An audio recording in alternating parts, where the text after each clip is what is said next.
আমরা সুনামগঞ্জের এই ধর্মপাশা উপজেলায় হাওড় অঞ্চলে এসেছি। খুবই জনগুরুত্বপূর্ণ এই প্রকল্পটি এবং সরকারের পক্ষ থেকে আমরা পানি সম্পদ মন্ত্রণালয় সরাসরি তদারকি করছি যে কিভাবে আমাদের এই অঞ্চলে সেচের মাধ্যমে আমরা বিশেষ করে জুন পর্যন্ত শুকনো মৌসুমে মানুষকে সবচেয়ে বেশি উপকারটা দিতে পারি এবং এই উপকারের কারণে প্রচুর পরিমাণে এখানে উৎপাদিত যে শস্য, বিশেষ করে ধান, আমাদের কাজের চেয়ে বেশি আমরা এখানে উৎপাদন করতে পারি। এই উৎপাদনটা কন্টিনিউ করার জন্য আমাদের এই বাঁধটা খুবই জরুরি। এই বাঁধটা যেন আমরা পার্মানেন্টলি ধরে রাখতে পারি, সেটা হলো আমাদের একটা লক্ষ্য।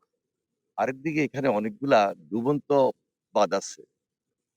এই ডুবন্ত বাঁধগুলা প্রতি বছরই রিপেয়ার করতে হয় এবং এই রিপেয়ার করার কারণে আমাদের এই অঞ্চলে উৎপাদিত শস্য অনেক বৃদ্ধি পাচ্ছে এবং বাংলাদেশের যে আ খাদ্যে একটা স্বয়ংসম্পূর্ণতা অর্জনের ক্ষেত্রে এটা সহায়ক ভূমিকা রাখছে এই অঞ্চল। যার কারণে আমাদের এই হাওড় অঞ্চলে আমরা মন্ত্রণালয়ের পক্ষ থেকে সবচেয়ে বেশি গুরুত্ব দিচ্ছি এবং আমাদের এই নির্বাচিত সরকার আমরা আমাদের মাননীয় প্রধানমন্ত্রী তার নির্দেশে এখানে উপস্থিত হয়েছি।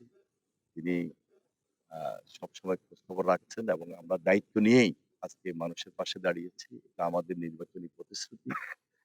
আমরা প্রতি বছর যেন এই কাজগুলা সুন্দরভাবে হয় এবং সম্পূর্ণভাবে দুর্নীতিমুক্ত আমাদের এই অঞ্চলটা যেন থাকে, সেদিকে আমাদের সবচেয়ে বেশি নজর। যে কথাটি আপনি বলছিলেন, প্রায় যে এই সমস্ত বাদ দিতে গেলে অনেক দুর্নীতি এখানে ছড়িয়ে পড়েছিল। এটা যেন ভবিষ্যতে না হয়, সেখানে আমরা জিরো টলারেন্স নিয়ে আসার চেষ্টা করছি। আমাদের ডিপার্টমেন্টে যারা আছেন এখন থেকে সতর্ক অবস্থানে থাকবেন, সজাগ থাকবেন। আর দুর্নীতিমুক্ত যেন থাকে সেজন্য আমাদের এই অঞ্চলের যারা সাধারণ মানুষ আছেন তারা খুব সচেতন এবং তাদের মাধ্যমে এই কমিটিগুলো হয়। তাদেরকে সাপোর্ট দেওয়ার জন্য আমাদের রাজনৈতিক যারা নেতৃবৃন্দ আছেন, দায়িত্বশীল যারা আছেন, বিশেষ করে মাননীয় সংসদ সদস্য এবং কর্মকর্তা কর্মচারীবৃন্দ সবাই মিলে সজাগ এবং সতর্ক থাকলে আমার বিশ্বাস আমাদের এই মহতী উদ্যোগ কেউ দুর্নীতির কারণে থেমে পড়বে না এবং দুর্নীতির কারণে আমাদের যেন বদনাম না হয় সেদিকে আমরা সবচেয়ে বেশি সতর্ক এবং সজাগ থাকবো। এজন্য সকলের সহযোগিতা প্রয়োজন।